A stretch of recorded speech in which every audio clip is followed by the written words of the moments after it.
Hello. Hello, hello, you. I'd like to introduce Daniele Procida. Daniele is going to talk about fighting the controls, madness and tragedy for programmers. Daniele is a Django core developer. He works at Divio and lives in Cardiff, which is in Wales, right? That's very far away. And helps run things like PyDiff and PyCon Namibia, which is very far from Wales as well, and PyCon UK. Please give it up for Daniele.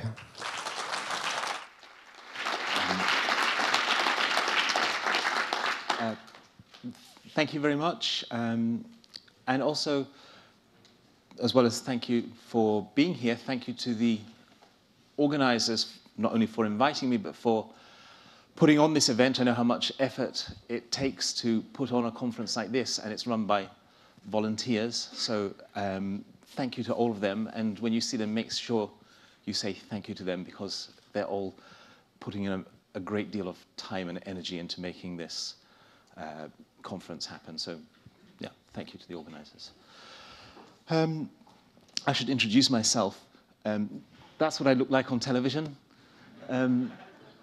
I should also point out that, you know, if anyone wants to discuss anything, that I am, in fact, Python software. So,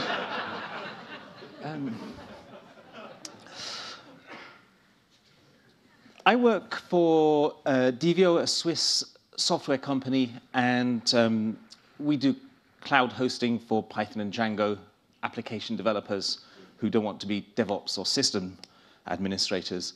And it's not the place for a sales pitch, but if you make the mistake of talking to me afterwards, you might get one. So if you're interested in deployment and development tools and Docker and so on, come and talk to me. I'll be happy to talk to you about that.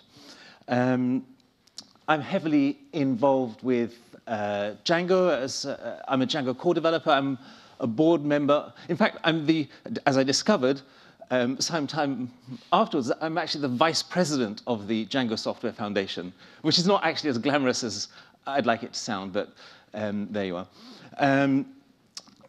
Another thing that I'm very heavily involved in is Python in Africa. So I've been involved in PyCon Namibia since its first edition in 2015.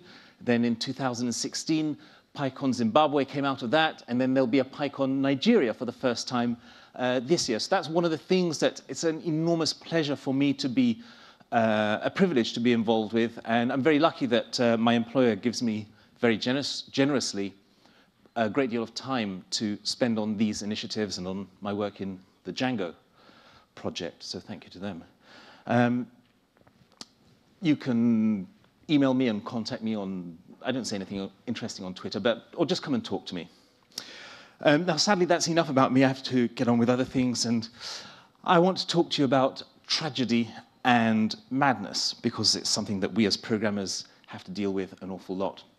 So you should know this picture, and this is a landscape with the fall of Icarus, and there's Icarus falling into the sea in the corner of the frame, unnoticed by everyone else, while the world goes on.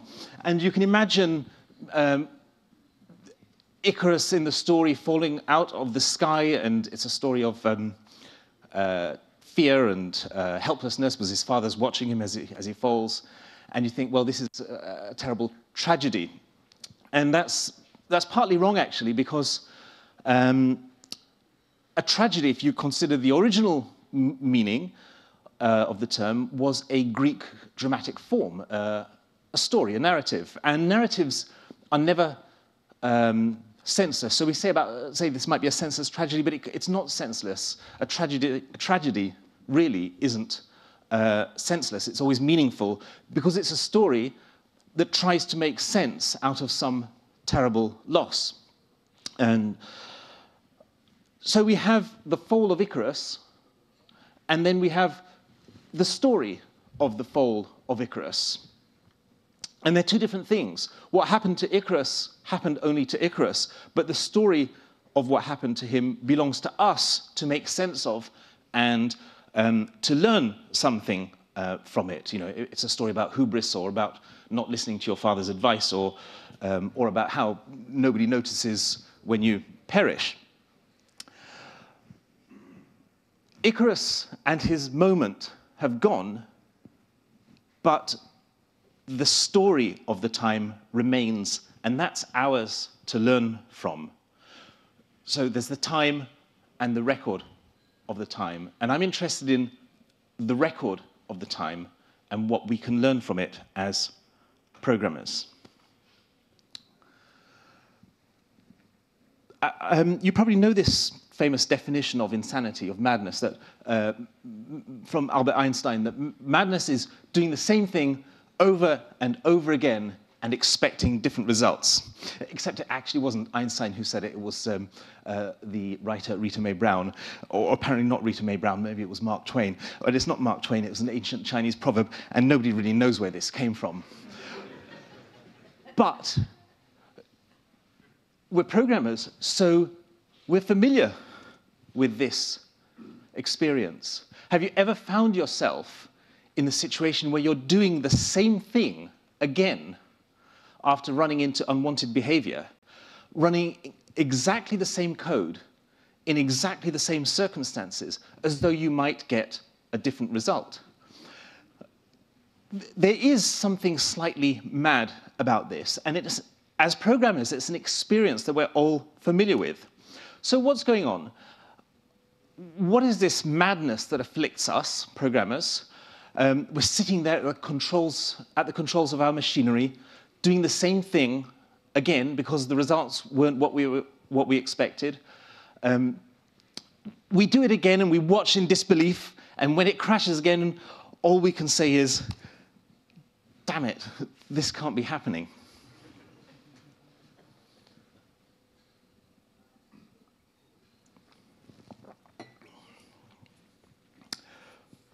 On the 31st of May 2009, Air France flight 447 was flying from Rio in Brazil to Paris, and it encountered icing conditions about 3 hours after takeoff. And ice crystals began to accumulate in the pitot tubes. These are forward-facing tubes that measure air pressure and give an indicated airspeed for the aircraft. And because they were blocked, they started to give inconsistent readings. And that caused the autopilot to disengage, and a warning sounded in the cockpit. And because of the turbulent conditions, Pierre-Cédric Bonan, the pilot who was flying, had to act to correct the plane's direction and also its attitude. And as well as adjusting for roll, he pulled back on the stick, causing the aircraft to climb and lose airspeed. And within just a minute, the icing event was over, and the instruments were all reporting correctly. But the plane had climbed to its maximum altitude, and it had lost airspeed and therefore lift. It was in an excessive nose-up position, and it began to stall. And the stall alarm sounded in the cockpit, and the aircraft started to fall because it was no longer flying. And the pilots fought the controls down towards the Atlantic Ocean. And they were desperately trying to make sense of what was happening to them. And all the while, Bonan kept pulling back on his stick, trying to climb, not realizing that what he was doing was keeping the plane in a stall. The captain, Marc Dubois, who'd been on a rest break, was called back into the cockpit and sat behind the two pilots. Meanwhile, the stall warning bled out about 80 times. And finally, just a few thousand feet above the water, the first officer and the captain realized what Bonan had been doing, and they correctly put the nose down so that the plane could pick up speed and recover. And they were too late. And the plane crashed into the ocean, and everybody, all 228 people on board, perished. Those are amongst the last words on the cockpit voice recording. So this incident has, since 2009, had a hold on people's imagination, both within aviation and without. It has assumed the status of a myth, like the story of the Titanic or the story of Icarus, in which we hope we might find some kind of deeper truth or meaning, that there might be some significant mystery hidden in there. How can we explain how one of the safest, most reliable aircraft, in fact, one of the safest, most reliable machines that has ever been created, came to fall out of the sky? Because there was no reason for that Airbus to crash. The crew weren't incapacitated, the engines were working, the plane responded to the controls. There was nothing wrong with it, apart from a brief sensor error, which lasted about 60 seconds. And it functioned normally all the way down to the ocean. And people are magnetically drawn to this story. It's something that sends a chill down people's spines. I don't know how many people rode on an Airbus A330 to get to this conference. It could be any of us. It's chilling to think of those people falling out of the sky helplessly.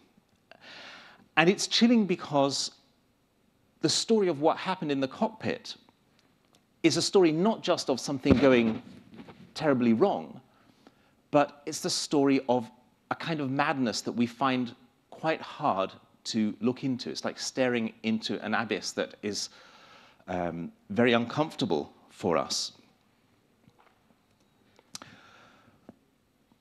This is Laurie Anderson. I don't know if anybody is familiar with Laurie Anderson, the performer, the musician. So her piece, From the Air, is the story of an in-flight emergency, and it starts with the kind of calm authority that you would expect from aviation, with the captain announcing that there's a problem, and then it descends into demented confusion.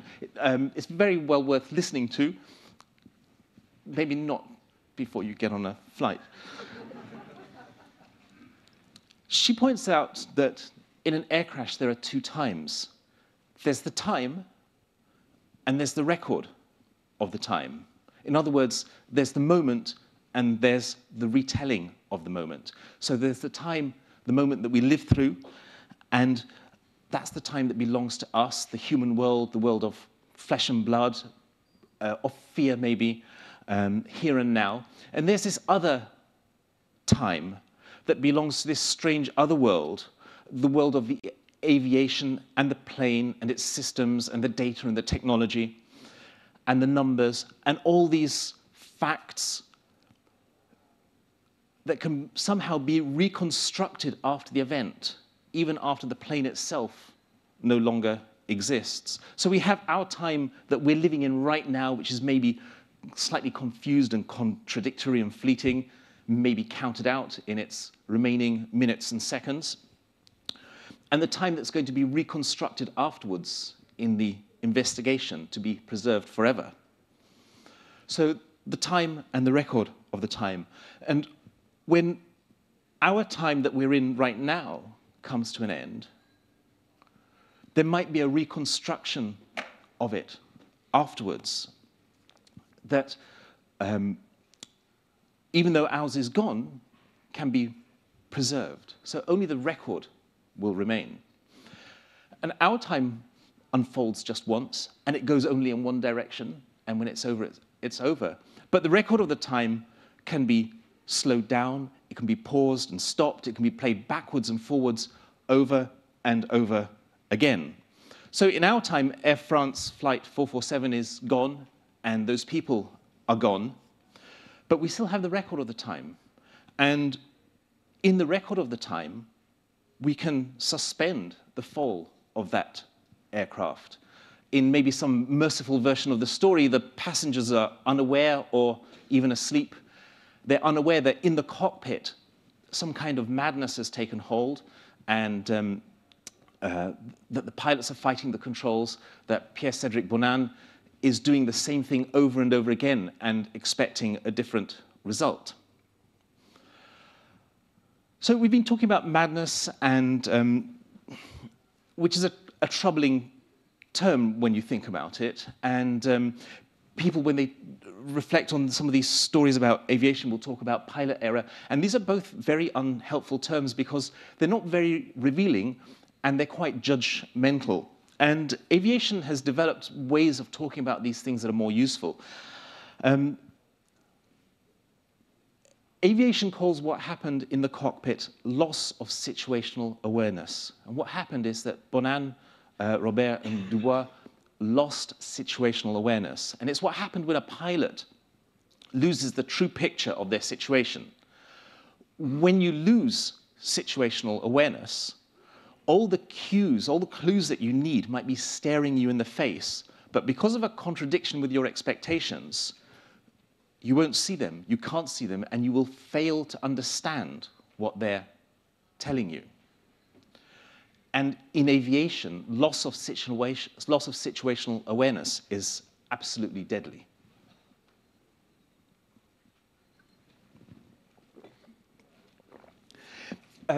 It's a kind of cognitive breakdown, and it's been studied in depth, and there are many different models of it, but it has I think we can say a number of notable characteristics. They're all closely related, and they all play into each other, and we'll come back to talk about these shortly. But one of the questions that I'm interested in is, does the same kind of madness or the same kind of cognitive breakdown afflict programmers and pilots when they make apparently irrational judgments and decisions? And in order to answer that question, I think we have to look at more closely at programming to understand what it is that we are doing as programmers. What kind of thing is programming? Does anybody think programming is a science? This is a trick question. It's not a science. Some people think that it's a science, but it's not. Computer science is not concerned with programming, it's concerned with computation. Programming is much more like engineering, which is also not a science. Did anybody think engineering was a science? Yeah. Engineering's not a science either. Programming and engineering and piloting aircraft are skills or crafts or arts. What in ancient Greece would be called, would be examples of techne, which just means skills. And that's, of course, the root of our word technology. Technology is not concerned with iPhones and iPads, but with skills. And in fact, one of the examples of techne that Plato uses all the time is of navigation, piloting a ship. And we find many interesting parallels between programming and piloting. So, for example, pair programming has a counterpart in aviation in the two-pilot cockpit, where you have a pilot flying and a pilot monitoring, or sometimes called the pilot not flying. And the pilot flying sits there managing the controls and manipulating the aircraft, and the other one is telling them what to do, is managing the cockpit, is communicating, and in the pair programming analogy would be the person sitting behind the person who's in front of the keyboard. And I'm interested in some more parallels in this talk, but specifically about those where things start to go wrong. Now, in nearly every, or perhaps in every craft, in every skill, you'll find two activities, two parts or phases of the craft that are part of the cycle of exercising the craft.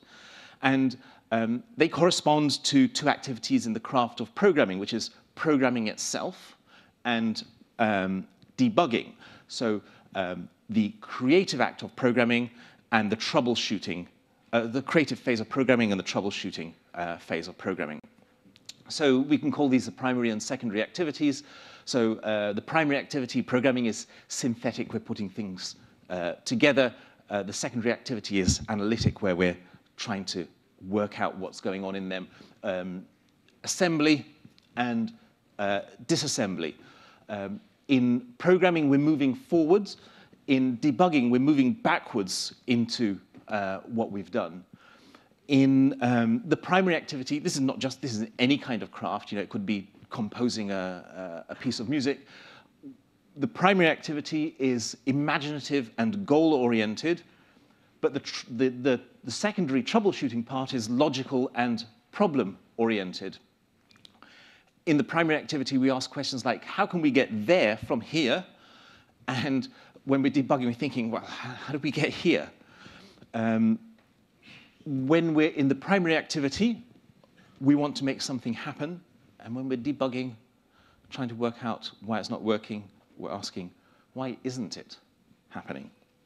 So all crafts, I think, exemplify this division. But programming is unusual in how much of our time is spent in that half of the cycle. Yeah? That's very unusual. And I'm interested, when I'm talking about programming, in the debugging part of programming, not the programming part of programming. And that's something that we don't tend to talk about very much. This side, the synthetic side of programming, gets a lot of attention as a discipline. The other doesn't.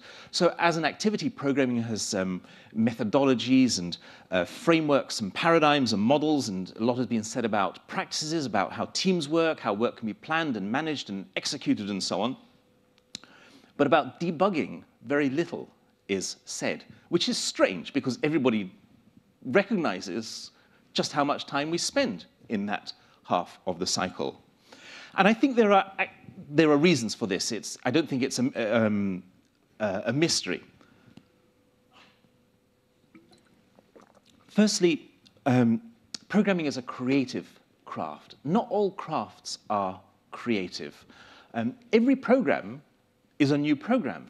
Otherwise, you just use one that existed already. And that means that it's completely acceptable for us to get it wrong many times in order for us to get it right once. Now, that's acceptable in programming in a way that it's completely unacceptable in cooking or surgery. When you're composing your jazz masterpiece, I expect you to go through many wild and unsuccessful iterations. This is not what I expect to happen when you invite me for dinner or remove my appendix. When you're cooking a meal for someone or performing an operation on them, the person you're doing it for wants to know that you've done this many times before with the same outcome every time. So creative crafts like programming, necessarily entail a lot more time spent in the troubleshooting or debugging phase because we're creating something anew, unlike the surgeon or the cook. Ouch, electric shock. Here's another reason why we spend so much time debugging and programming. When failure comes in programming, it's unarguable. When you're a programmer, your audience is the interpreter or the compiler or whatever. Yeah? If you're John Coltrane or Ornette Coleman or something, and the audience don't really get your latest piece, then you're in a position to say, well, you're not ready for it. You know, give it 5 years' time and you'll understand it, or, you know, or your children will get it. When the interpreter says that there's an error, you don't get to argue. So, you know, a painting or a piece of writing, the question, does it work?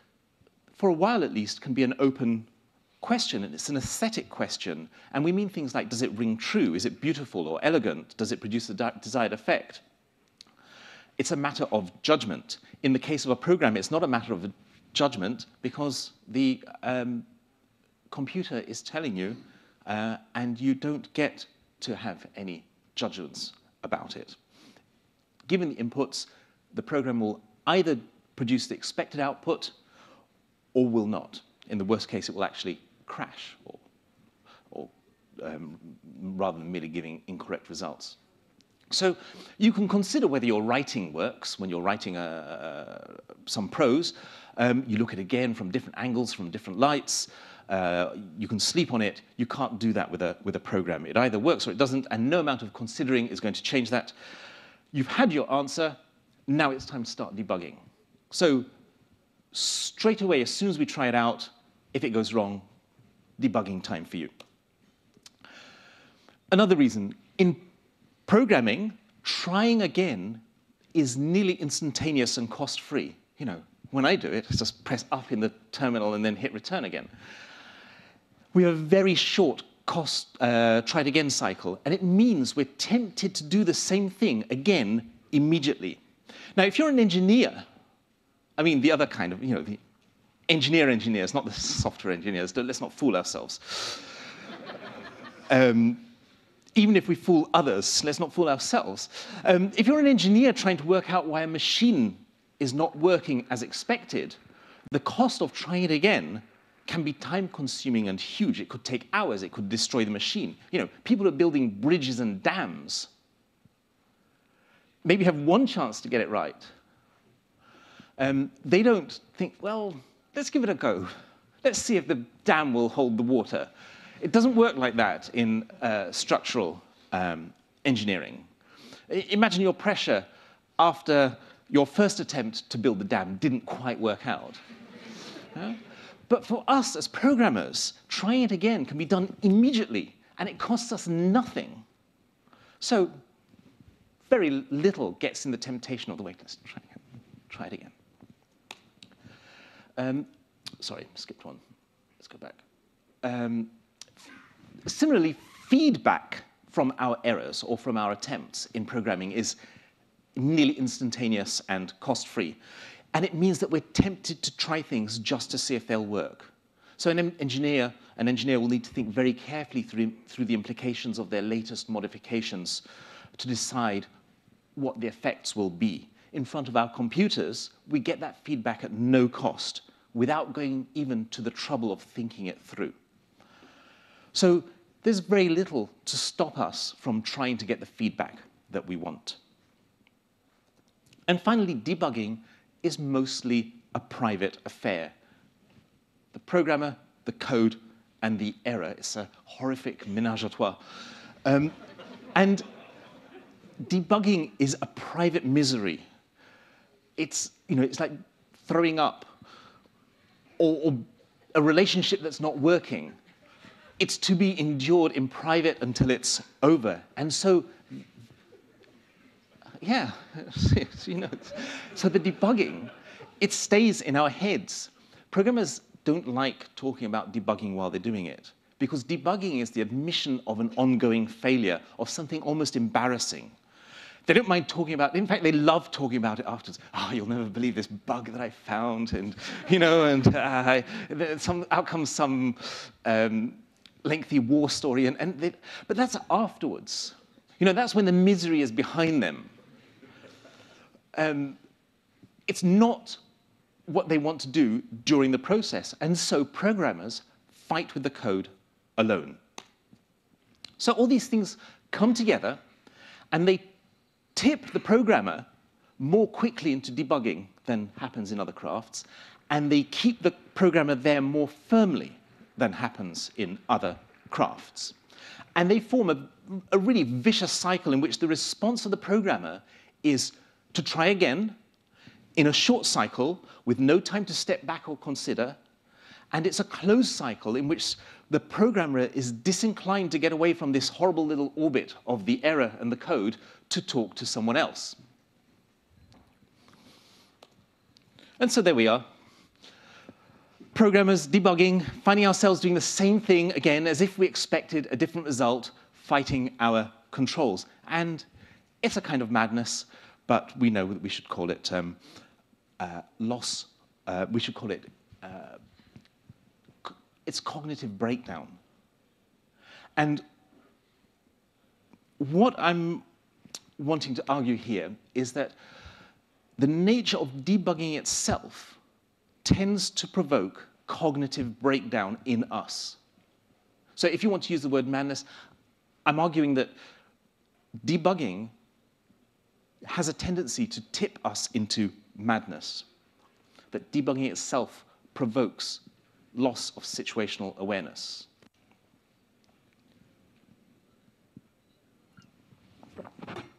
So I'm arguing that the activity of debugging is responsible for producing the same kind of cognitive breakdown that tore Flight 447 out of the sky. You're a web application developer, and you're trying to restart an application that crashed, and you've checked the logs, and you've flushed the caches, and you've restarted the application, and you've restarted the web server, and now you're actually logged in directly to the server with a terminal, inserting your print functions into the code, and you're desperate for any clue, and you know, damn it, this can't be happening. And the next thing you know, you're in the grip of this madness, doing things that you wouldn't normally ever dream of doing, like changing production code on the fly, or trying to reconfigure the web application gateway. And finally, you discover what is happening. You have been doing all these desperate and futile things on the wrong server.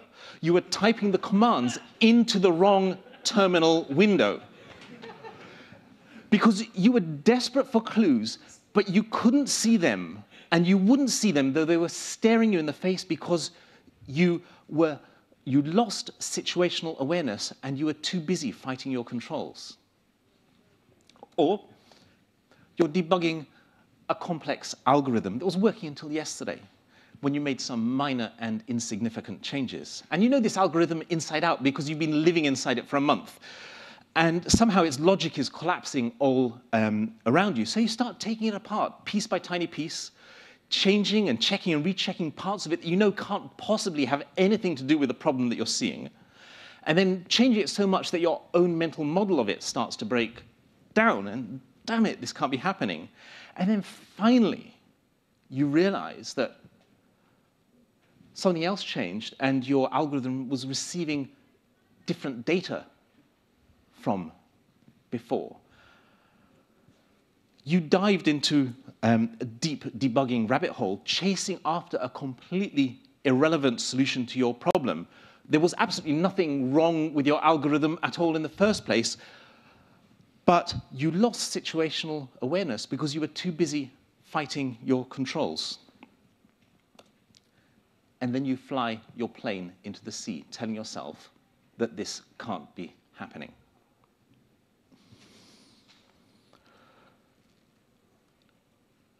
So programmers and pilots face this common enemy of cognitive breakdown and loss of situational awareness.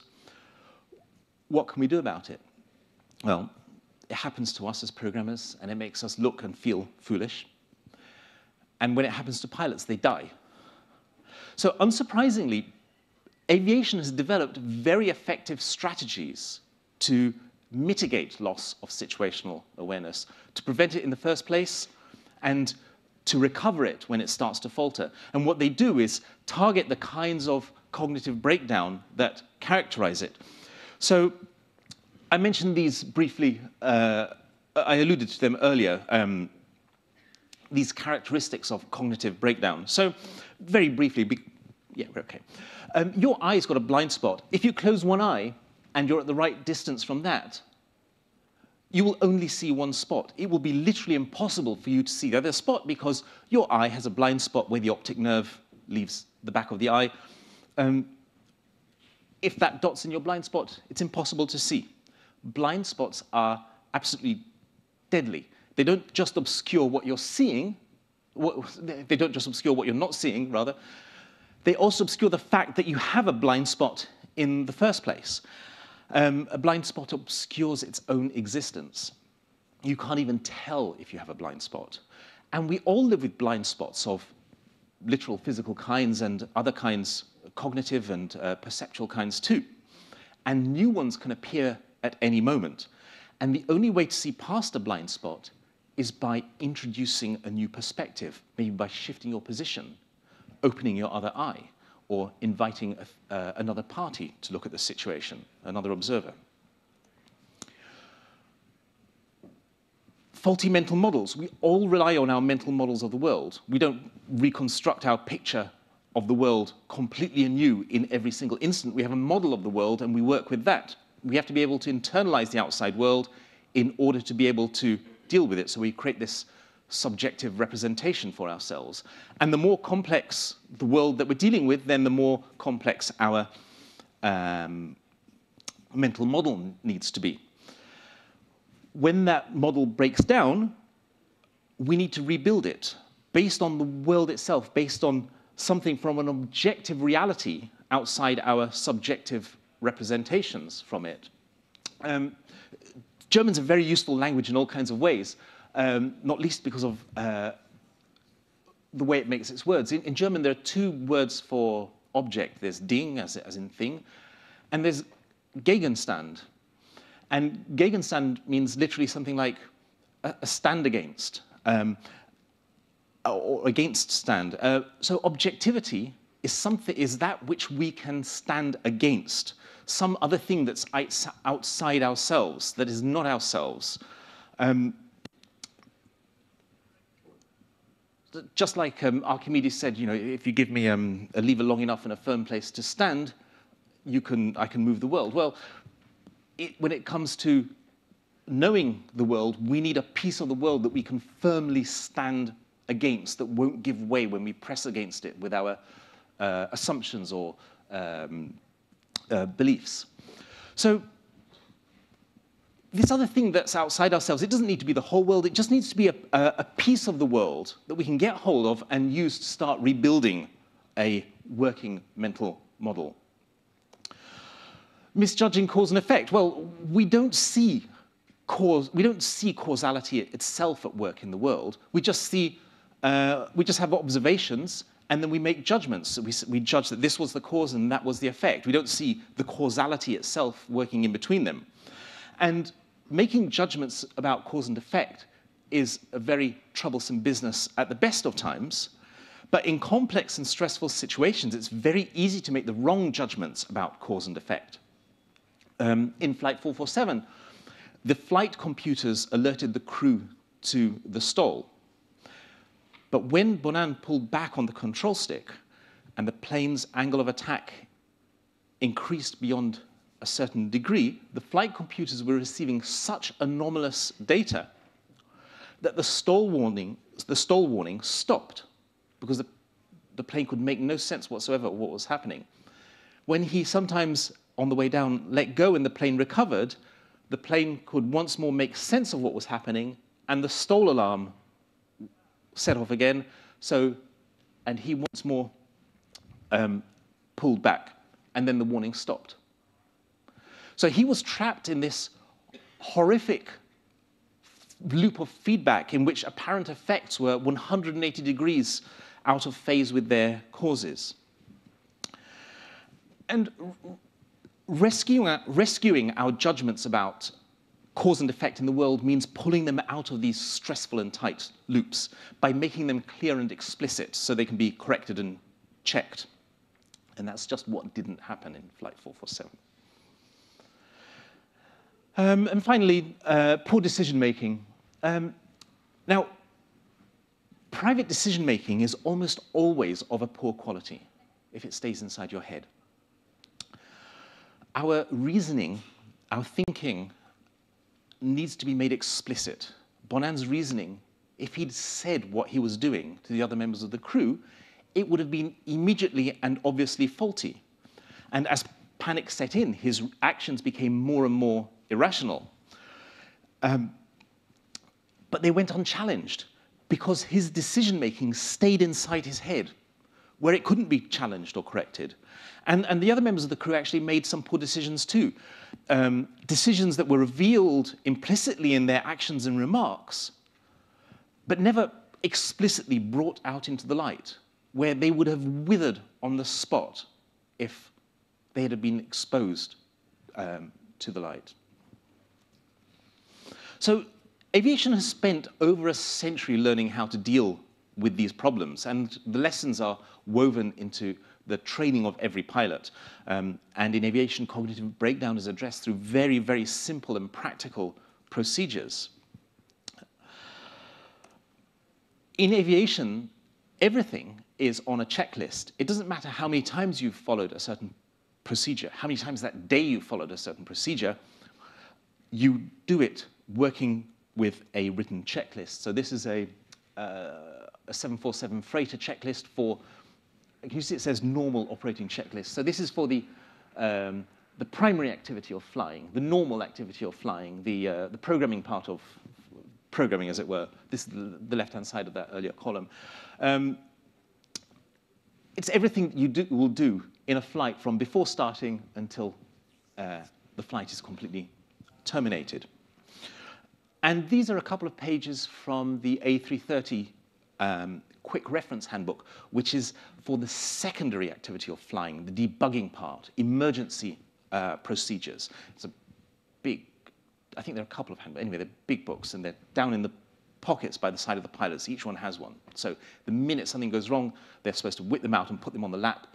The pilot not flying will have it on their lap, and the other one will be still at the controls.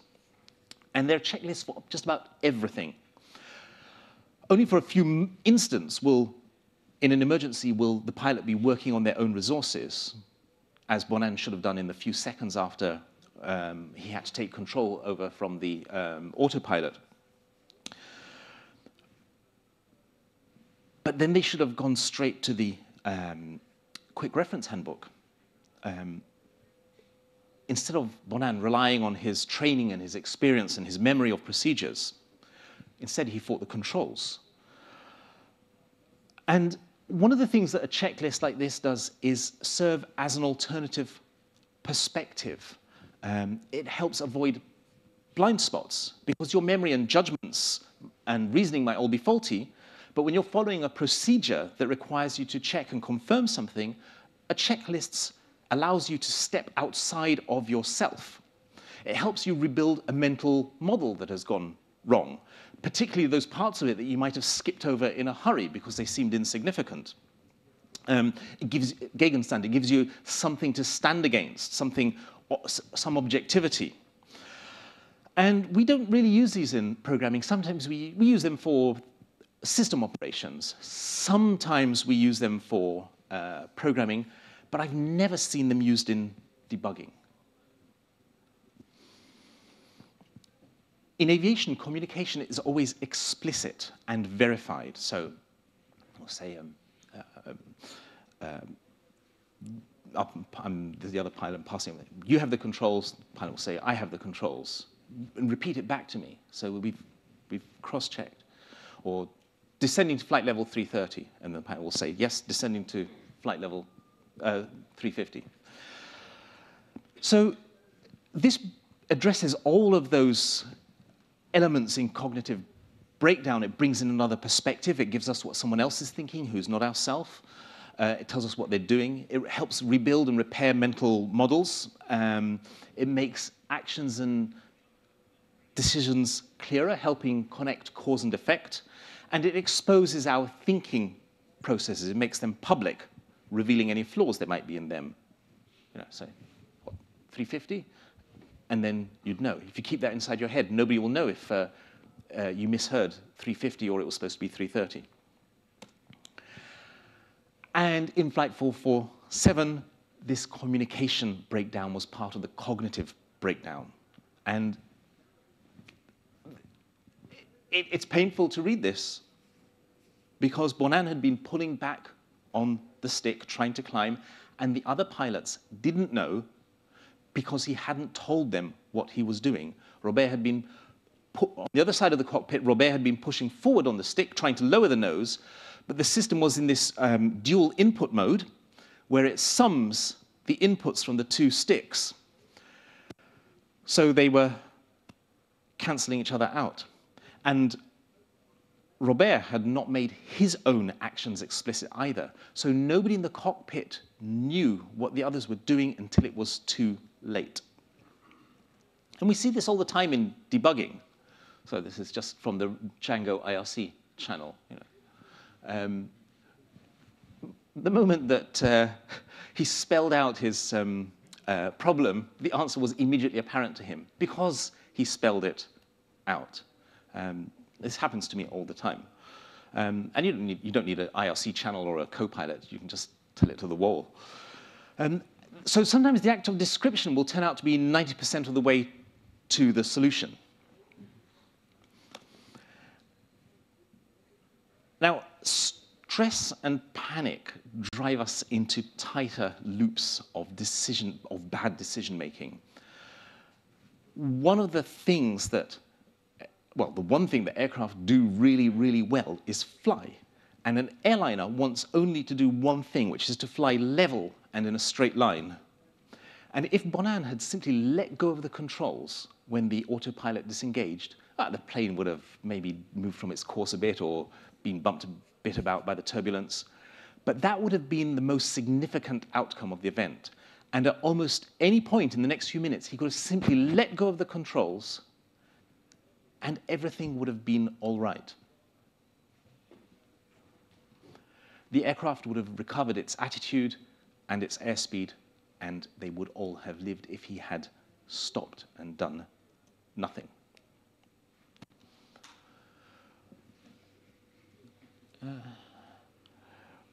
So don't just do something, sit there.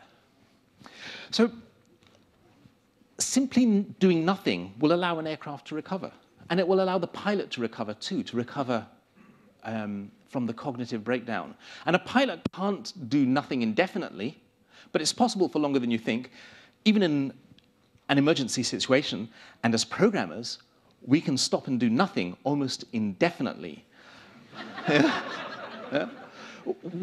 If we walk away from the computer and return half an hour later or half a week later, we will find it sitting patiently in exactly the same situation as we left it when it crashed or gave the unexpected result. And there's no need for us to do anything immediately, so usually we shouldn't. And often the best thing we can do is get away from the code. I know I've solved far more problems, riding home from work on my bicycle or washing the dishes than I have while sitting in front of the computer. And I've certainly caused less damage. Yeah? Which is, we're always thinking about what we'll achieve, but we less often think about how much damage we're going to do. So we could learn to do these things as programmers. We could learn to adopt checklists. It wouldn't be very hard to devise checklists for programming and debugging. We can improve the way we communicate so that we do nothing and don't even think anything without exposing it to another person. But the idea of programmers paired debugging, it's like people just want to throw up on their own in private. Programmers want to be on their own when they're debugging, and the last thing they want to do is communicate explicitly. But we could try. But we should, most importantly of all, is learn to stop fighting the controls. These are all ways of getting away from a failing perspective, all ways of stepping outside ourselves and finding something else in the universe to stand against, to get a grip on. They are ways to reset failed thinking and prevent bad judgments and decisions. And they can work in programming the same way they work in aviation. And they do work in aviation. We're talking about Flight 447 not because it's a good example of what happens, but because it's an example of what never happens. A once-in-a-lifetime event. A staggering, extraordinary event. Because flying on an airliner is an outstandingly safe way to travel. And in the meantime, other disciplines like nursing and the nuclear industry and surgery have started to adopt techniques and methodologies and strategies from aviation to make their work safer and keep it safer. And programmers, we love to talk about programming, about the theory and practice of programming, but we don't like to theorize about debugging, the debugging part of programming, as though it were indeed a slightly embarrassing private misery. And I think that needs to change.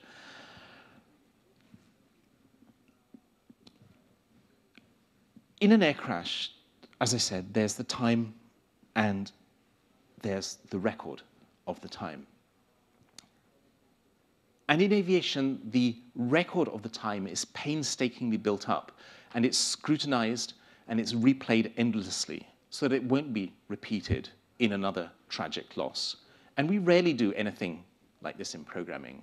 We have perfunctory, awkward postmortems over things that went wrong at the best. So we don't dwell on our failures in debugging, and we rarely confront them in the same way. And that's really strange, because everybody agreed that we spend so much time in that half of the programming cycle, the debugging half, the troubleshooting half. So we're so often caught up in the moment, in the time, and we pay such little attention to the record of the time. But aviators do, and we can learn from their lessons without having to pay the price that they paid to learn them, and we can make use of the same techniques. So we could adopt these, and they'd work even for people as mad and tragic as programmers, I'm sure. So the next time you find yourself thinking, damn it, this can't be happening, you can try working your way, or actually first try stop and then start doing some other things.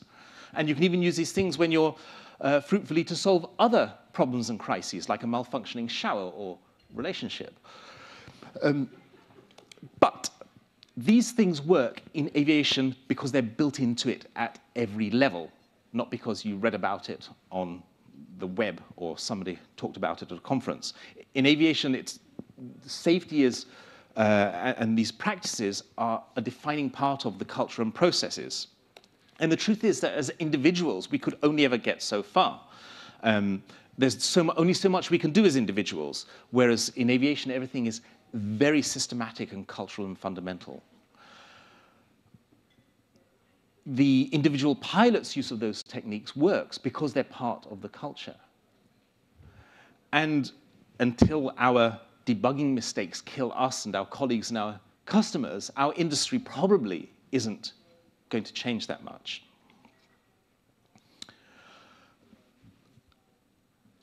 This is the record of the time of a reconstruction of one awful moment. And in programming, we don't have the courage or the stomach to look back into our agonizing losses and taste them again in the retelling. And in aviation, they do, because they want to discover what went wrong and ensure that it shall not happen again. So in programmers, we're like lovers who, after a bitter row, we fall into tender lovemaking because we want to dissolve the bitterness into sweetness and forget it and leave it behind and put it behind us and just move on. Yeah? And it was bad enough to taste the bitterness in the moment, but the idea of tasting it again in a deliberate reconstruction is just an appalling thought. So lovers, just like programmers, are really unwilling to go back and linger there. And when we escape the clutches of some horrendous debugging experience, it feels, feels like somehow being born again. You've got a second chance. You've got a new life starting. And then we only want to live and move forward. For me, it feels like when I come out of one of those horrific debugging sessions that I've stepped onto a new road at the start of a new day, and now I just want to move forward. The idea of turning around to stare back again at my night of horrors is extremely unappealing. And this is understandable, but the problem is that at worst, it's immature, even infantile, because if we can only bear to tell and hear sweet stories, we'll never learn the lessons of the really bitter ones, the ones that do hold the deepest truths. And aviation has the courage to return to its bitterest moments painstakingly and to recreate them. It returns 1,000 times to each of its deaths. Aviators are more mature and courageous than programmers or lovers, I'm afraid. And that's because they have to be. And this is a tale of two industries, because aviation paid for each of its lessons with people's lives. People died to make aviation safe. In aviation, when you're flying, every time you break a rule, skip something in a checklist, think you remember something, every time you do something a slightly different way because you happen to feel like doing it, you're literally dishonoring the dead by skipping a checklist. In programming,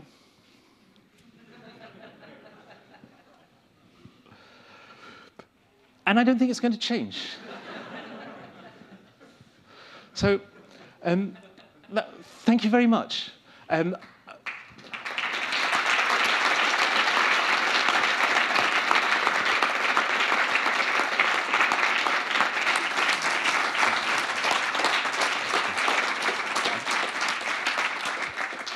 Be very happy to have any questions about any of this and your thoughts.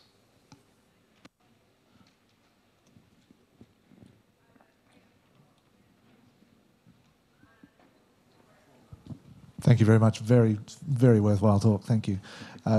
You have kind of covered this, but I'll ask the question everyone wants to know.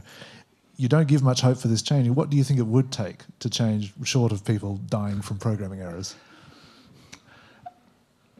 I think the automated testing movement, if you call it a movement, is probably the closest thing that we have to this kind of approach, a kind of safety-first approach that emphasizes process rather than outcomes, because of programs we're fixated on outcomes, on where we're going, whereas in aviation they're really concerned about the processes. And I think that's maybe something we could build on. I don't think we'll... So what do you think it would take to convince an industry to adopt this?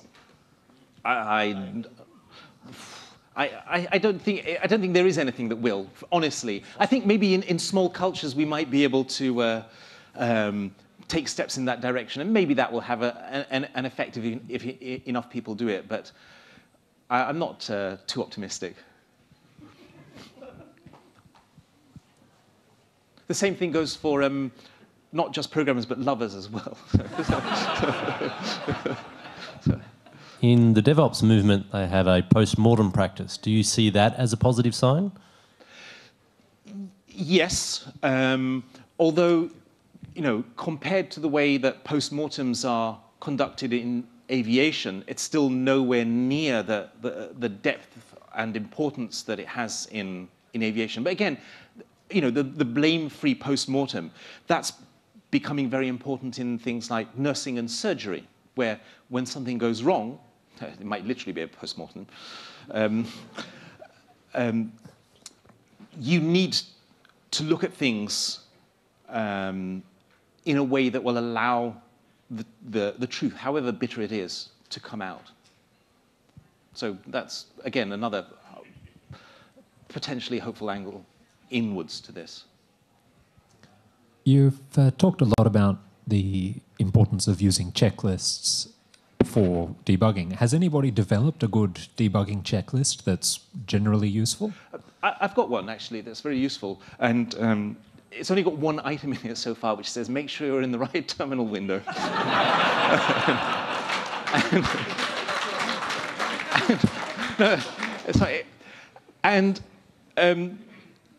The last time I had to use it, I forgot to use it, and I was using the wrong terminal. You know, so. So even without checklists, it seems to me that pair programming does at least alleviate some of these issues. Definitely. So have you had any experience with pair programming? A little. But I think what we need is to have pair debugging. You know, pair programming, that's great. Yeah, we're creating a new thing, and everyone's really excited and so on. And when it gets to the stage when this thing is going wrong and they can't even bear to look each other in the eye, that's when they need to do pairing. You know, when they want to put their headphones on and listen to their awful music and stare at the screen. You know, not when it's at the beginning of the project, when everything, you know, it's like setting out on a brand new walk on a brand new day. It's in the moments of horror when they've got to stare into this thing and each other's faces, which is very difficult. So, and I've never had experience of that because nobody will talk to me when they're debugging. Yeah.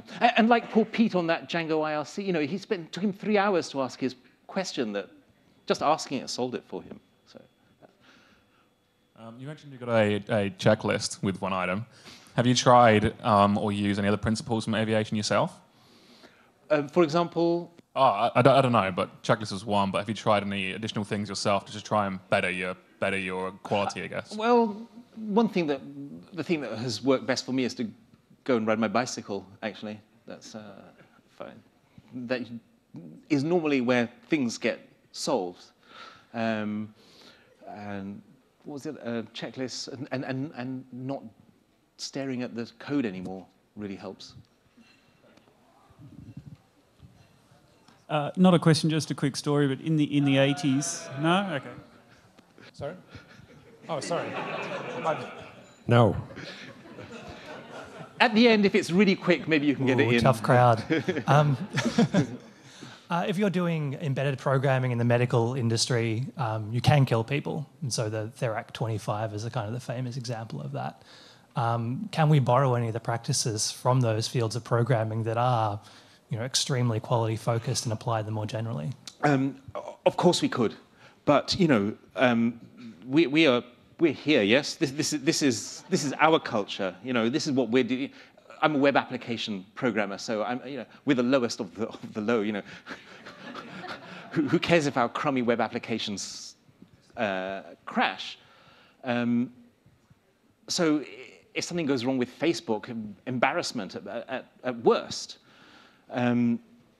So that part of the industry, unlike software in aviation or medicine, has very good reason to spend a huge amount of money and time doing things the right way, but our world does not. I love seeing the checklist from the A380. I used to run an ops team for a large company, and we loved our checklists.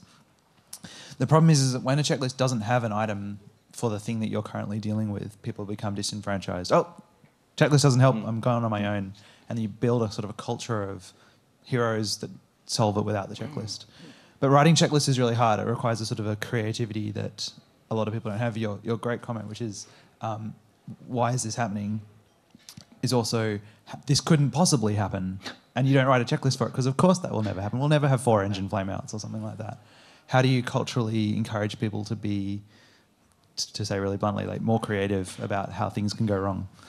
Oh, I mean, first I'd say that, if anyone's relying on me to encourage other programmers to do anything, then I'll run away out of this room screaming, because you don't want to take any practices or advice from me. That's for sure. I don't, I'm not an expert on this at all. I'm not, I can't give you, my crappy little checklist that I forget to use is the best that I've come to doing anything here. But I think that maybe people who are better and more experienced programmers and debuggers than I am will be able to do this. Because I find myself, as I say, I don't have the wit or the imagination to come up with checklists longer than 1 item so far, maybe if I keep working on it. But think how much time we spend in that part of the cycle. If at least we wrote some things down while we were there instead of fighting with the controls. Don't forget, the computer's not going to fall out of the sky if we stop fighting the controls for a second. So we've got that luxury at least. Maybe making a note of what happened while it's happening would be something novel for us, for example.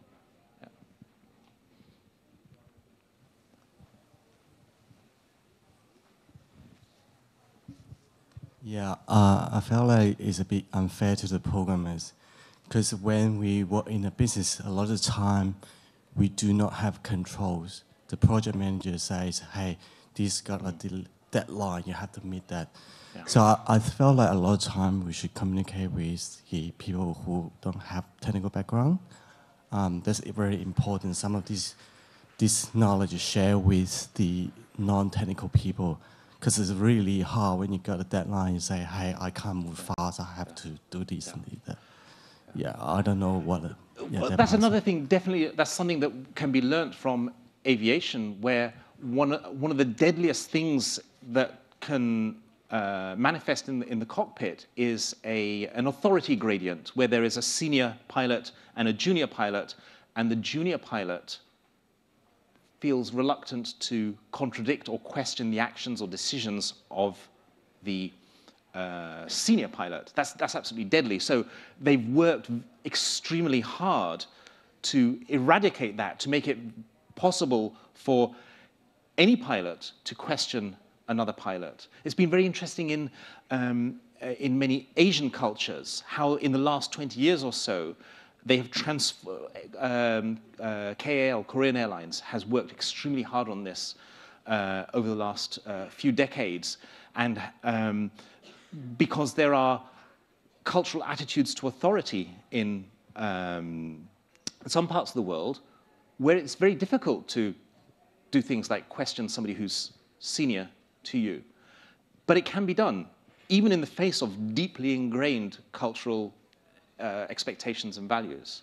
And again, that's something else in surgery and nursing, where even the lowest person in the operating theatre now, in some practices, is empowered to speak up or to question. And that's very important, and that doesn't always happen. And it's very difficult to speak up when, you know, the business is on the line because something has got to be pushed out in time.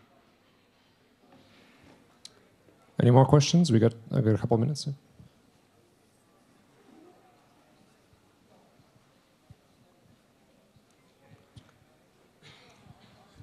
Thanks. If you're someone who would like to help a fellow programmer go through the experience of debugging, but they're not very vocal about it, what are some of the telltale signs that we should look out for so that we can approach someone and go, you know, you want to talk about this? Thanks. I don't know. It's I don't know. You know, but all the signs that they're giving are the ones that tell you not to go and approach them, aren't they? Every time I see a cartoon about programmers that somebody's drawn, you know, a little cartoon, it's about how much the programmers hate to be disturbed when they're working. So, you know, so programmers think that they're better off in this little world with their little mental models that they've carefully constructed for themselves. We've got time for one more. Anybody? No? Thank you, Daniele. That was a